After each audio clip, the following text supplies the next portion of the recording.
Hola a todos, soy Denbor y soy una de las sobrevivientes del festejo del Mundial del 2022. Mi relación con el fútbol siempre fue muy cercana. En mi familia son todos muy futboleros, todos somos hinchas de Independiente y para nosotros juntarnos a ver fútbol es como una tradición familiar, es algo que nos acompaña desde siempre. No te digo que siempre fui muy fan de la selección, sinceramente, pero sí soy muy argentina. Entonces para mí todo lo que conlleva a lo popular y lo pasional que tiene este país, a mí me termina conectando, pero siempre prefiero que Independiente gane. O sea, si yo tengo que decir una Libertadores Independiente o la Copa del Mundo, Libertadores Independiente. Entonces, esa es mi relación con el fútbol. Y bueno, y ya hablando de lo que fue aquel 18 de diciembre del 2022, quería preguntarte, ¿cómo lo recordás? ¿Dónde lo viste? ¿Con quiénes? Lo vi con toda mi familia ese día.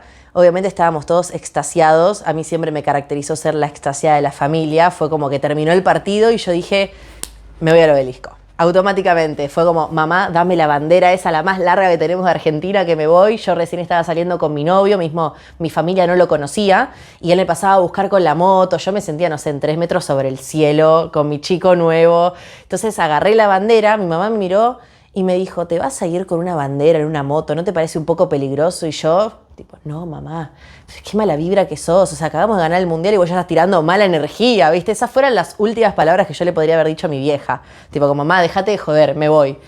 Y agarré la bandera, me pasó a buscar mi novio hasta el día de hoy. Nos fuimos al Obelisco, yo me imaginaba toda una imagen mía con la bandera en el cuello flameando, como todo divino y heroico.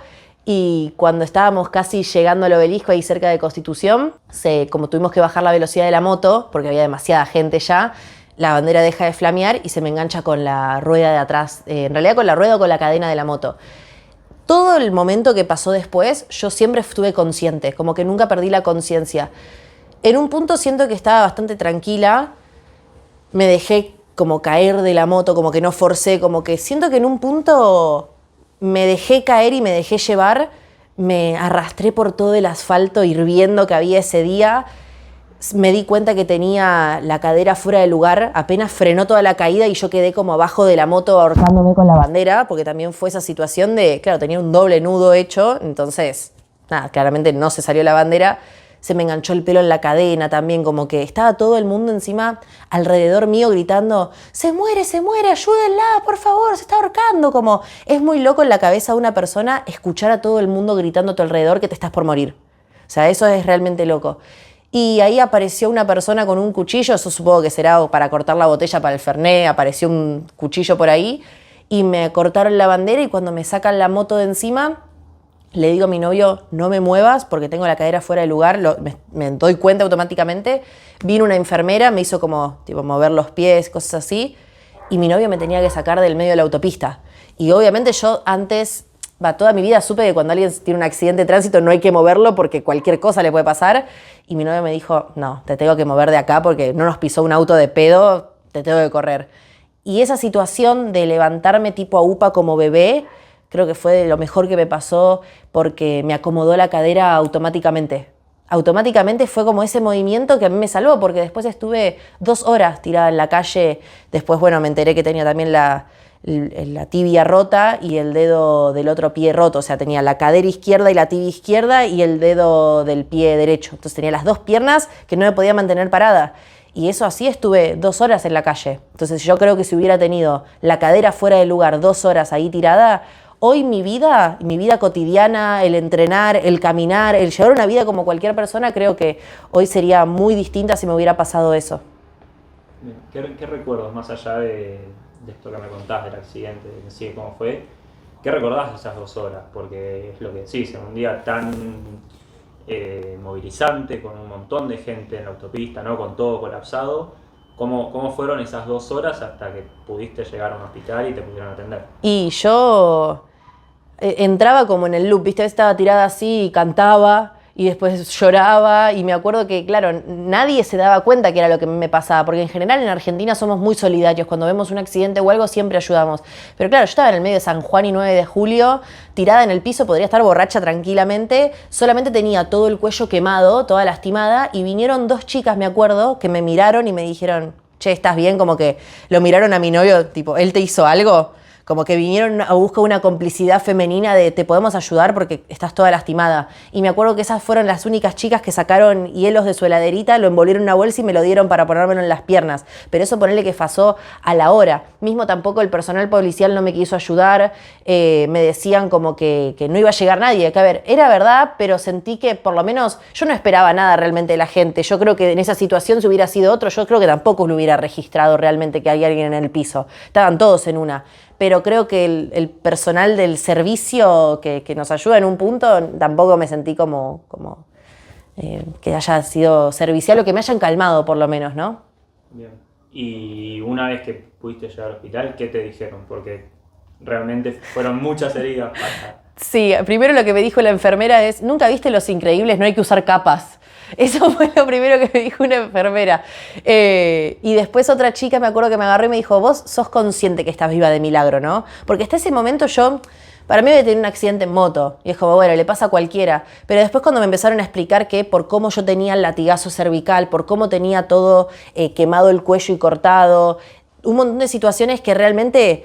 O sea, me podría haber muerto, me podría haber quedado paralítica también por ese movimiento del cuello de que todo mi cuerpo fue arrastrado por mi cuello, ¿no? Entonces, ahí los médicos empezaron como a calmarme y a explicarme que realmente lo que me había pasado era como que sea consciente de lo que había vivido, pero me empezaron a hacer estudios para ver si me había fracturado la cadera, pero no, es que yo como entró y salió, fue como una luxación bastante grave. Nada, estuve creo que 1 día y medio internada y después 1 mes en cama en la casa de mis viejos. ¿Y cómo fue todo ese proceso de recuperación hasta que pudiste más o menos volver a hacer una vida normal? Personalmente me voló la cabeza, porque yo profesionalmente en ese momento de mi vida estaba en un momento muy bueno laboral, pero al mismo tiempo como muy bueno económicamente, pero muy malo yo como me estaba llevando hasta como en mi emprendimiento, ¿no? Que en ese momento tenía una agencia de marketing. Y me sirvió mucho para darle como valor a la vida, ¿no? Que a veces uno como que la subestima y a veces como que me siento muy, muy cliché y muy normal decir eso, pero hasta que a veces no te pasa algo que te frena todo y te das cuenta de las cosas más importantes de la vida como la salud, el tiempo, tu familia, que es la que te termina dando ese espacio de estar cuidándote. Ahí me di cuenta que realmente no estaba viviendo una vida feliz. Me empecé a cuestionar un montón de cosas de cómo me estaba yo comportando con un montón de aristas en mi vida. Mismo yo tenía muchas ganas hasta ese momento de irme a vivir afuera y la verdad que eso automáticamente se me fue porque me di cuenta lo mucho que valoraba estar con mi familia también, de como tener ese cuidado. Y ese mes me acuerdo que te diría que reestructuré mi vida, como que me rebrandié. O sea, ese mes me rebrandié, me acuerdo de escribir muchísimo, de darme cuenta para dónde quería llevar mi vida personal, profesional, a qué vínculo yo le quería meter, qué cosas estaban drenando mi energía. Como que hoy recuerdo ese accidente, por más de que fue un momento muy doloroso físicamente, para mí fue algo muy bueno, real, porque me sirvió para darme cuenta dónde quería llevar yo las cosas que hacía. Bien.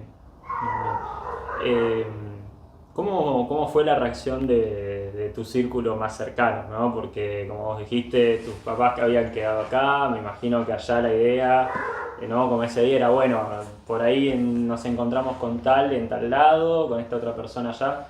¿Cómo fue la reacción de la gente cuando fue conociendo, dándose cuenta de lo que te pasó? Yo, cuando Julián me levanta del piso, lo primero que le digo es, por favor, no le digas a mi mamá que la bandera que ella me dijo que se me iba a enganchar en la moto se terminó enganchando porque me iba a decir, te lo dije. Y al principio, cuando la llamé, le digo, mam, tuve un accidente, estoy bien, pero estoy acá tirada, necesito que me lleven al hospital porque nadie llega. Yo siempre fui de Lanús, estaba ahí en Constitución. Mis papás tardaron 2 horas en poder llegar.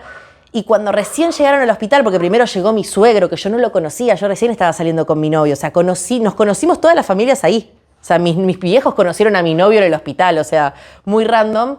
Me acuerdo que mi mamá llegó al hospital y la miro llorando y le digo, ma, se me enganchó la bandera en la moto, tenías razón, yo misma se lo confirmé. Y mi vieja me miró llorando y me dijo, ya lo sé que te pasó eso, nunca creí que en realidad fue porque sí que te caíste. Eso fue lo primero. Y después, en esas 2 horas tirada ahí en el piso, me habló mi mejor amiga, que en general mi mejor amiga y yo como que no estamos hablando todo el tiempo. Es como, che, nos encontramos acá y listo, es como esa hermana de la vida. Nunca me habla, es como que si no llegué, no llegué, ya nos encontraremos, ¿viste? Y de la nada me dice, che, amiga, ¿llegaste? ¿Estás bien? Muy random. Y le digo, amiga, no puedo creer que me hables. No, no estoy bien. O sea, si me preguntás, la estoy pasando como el orto acá tirada, me rompí todas las 2 piernas. Me dijo, wow, sentí que te tenía que hablar. Y después mi hermana, que estaban todos en la NU festejando, me acuerdo que pasó una noche de mierda, pobrecita, a las 3 de la mañana ya estaba borracha, me mandaba mensajes tipo, no puedo creer que te podrías haber muerto, boluda, no sé qué, como de repente también tu alrededor, que como que cae en la conclusión de, che, te podríamos haber perdido. O sea, es como que también es muy loco cuando ves el impacto de lo que podría haber generado tu muerte en tu círculo cercano, que uno a veces no es consciente, creo, del todo de a quién impacta la vida que uno vive, ¿no? Ya lo último, una de las últimas para cerrar. Vos pasás tu recuperación. ¿Cómo fue contar esta historia, ¿no? Porque entiendo que hasta que lo publicaste en redes sociales pasó un tiempo. ¿Cómo fue ese proceso? ¿Qué personas sabían de este accidente que tuviste antes de que decidas hacerlo más público? Yo lo publiqué al año. O sea, el 18 de diciembre del 2023, cuando ya había vivido todo este rebranding que yo hice de mi vida, de cerrar mi emprendimiento, empezar con otros proyectos, etc., ahí recién lo conté, porque en un punto yo me sentía medio pelotuda. O sea, sinceramente decía, ¿quién carajo se ata una bandera para subir una moto? Digo, es como que en un punto yo sentía un poco de culpa de decir, no pensé 2 minutos, y como que tuve que atravesar también ese proceso de decir, tantas cosas en mi vida, tanto me dieron mis viejos y yo agarro y me ato una bandera en el cuello para subirme una moto, como que tuve que atravesar también eso del miedo a que me juzguen, porque la verdad fue una inconsciencia. Entonces tardé en contarlo, pero lo sabía nada más mi primer círculo, o sea, mis viejos, algunas personas de mi familia, porque yo tampoco lo subí en historias, nada, yo estaba como procesando toda la situación de, che, me podría haber muerto, no me morí, como ese acercamiento con la muerte creo que a cualquier persona que le haya pasado te da vuelta bastante la cabeza, y recién cuando lo conté, ahí me di cuenta el nivel de historia que era, porque la verdad que a mí me cambió completamente la vida. Bien. ¿Cómo recibiste las reacciones? ¿Qué reacciones tuviste primero? Pues, imagino que debe haber sido muy variado todo. ¿Y qué significaron para vos esas reacciones? Y ya ahora, casi 4 años después, ¿qué significa para vos todo esto que pasaste? Mira, primero algo que a mí me sorprendió mucho fue cuando subí el video que se hizo muy viral en TikTok, me habló la chica que tenía el cuchillo que cortó la bandera.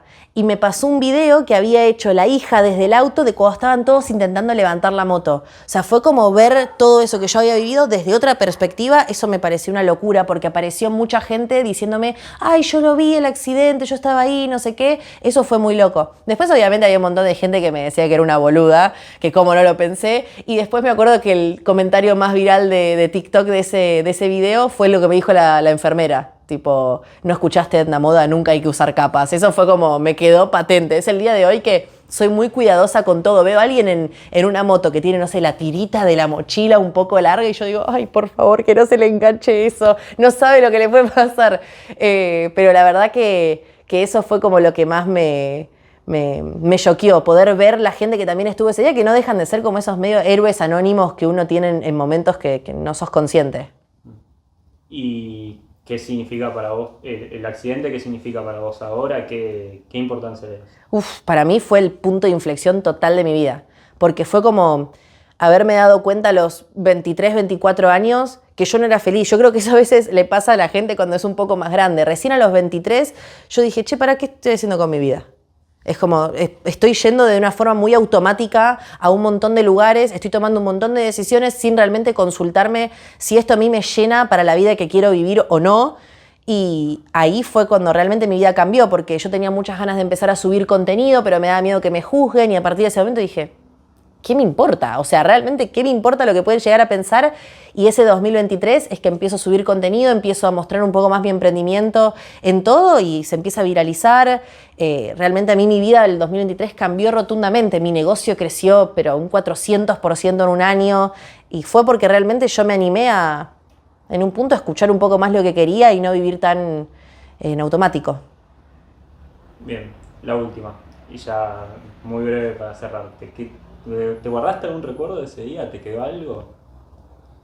Muchos. Creo que mi relación con mi novio, porque nosotros recién estábamos empezando a salir, estábamos hace muy poco, 2 meses saliendo, y de repente como pareja vivir una situación así donde él tenga que frenar todo, llevarme, dejar su moto atada en la autopista, llevarme a UPA, que nuestras familias se conozcan ahí, después estuvo un mes cuidándome y haciéndome de comer, es como, fue creo que un punto de inflexión muy grande para nuestra pareja de repente vernos en una situación límite, teniendo que resolver juntos, pues estábamos nosotros dos solos nada más en esa situación, y creo que eso es lo que hace que nosotros sigamos juntos hasta el día de hoy, porque nos forjó una situación que no a todo el mundo le pasa.